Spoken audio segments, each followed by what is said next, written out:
Hi, welcome. I'm Greg LeBlanc, and I'm here at the Haas School of Business with Stephen Ramirez, who's the founder and CEO of Beyond the Arc.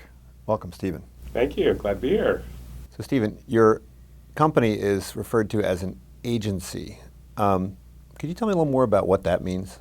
So for us, what that really means is that we work very collaboratively and side by side with our customers. I think if you think about a consultant, sort of the idea that just someone who's like giving you advice, and for some reason maybe not advice that you can really act on. And for us, the emphasis is really on taking action and really sort of driving and really using data to create insights that will change your business. And for that, we thought that the agency was really the way to think about it. Now, what are some of the challenges of a company starting to use more data and become more data conscious and data driven in its decisions related to customer service and customer quality? Well, so if you think about, customer experience really as a discipline has evolved quite a bit in the course of the last 5 years. We've gone from a place where we just go by gut and we just think about, well, we think we're serving customers, to now being able to understand, on one hand, what customers actually tell us. So there's a lot of surveying of customers. But that's really just the first step. We can also now look at not only what they tell us, but what they actually do,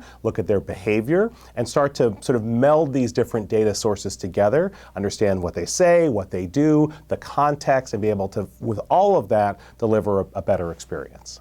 In trying to measure customer satisfaction, you've used historically the kind of traditional data sources like returns, like complaints, and so forth.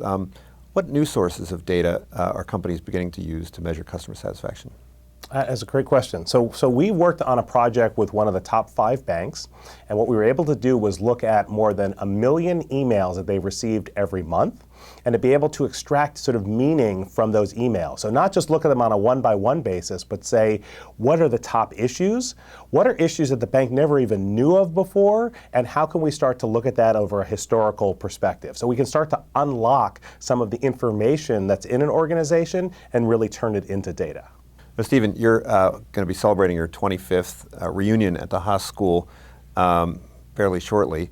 And I'm wondering, what value has the MBA given you in your practice as someone who works with data and works with data scientists?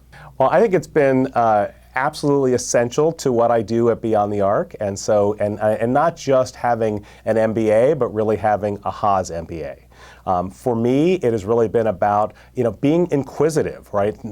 Thinking about things in a very questioning way, and not being satisfied with the first answer. So using data to ask a series of questions, really interrogate the data, that has been, I think that is the hallmark of really data-driven thinking. And I think that the essence of that really comes together, from a Haas perspective. And then for my company in particular, we have a long and many points of association with Haas. We currently have 3 Haas MBAs on our staff, and we've had as many as 5 out of a company of 15. So we're very closely aligned to the Haas community. Great. Thanks for coming in, Stephen. All right. Thank you very much.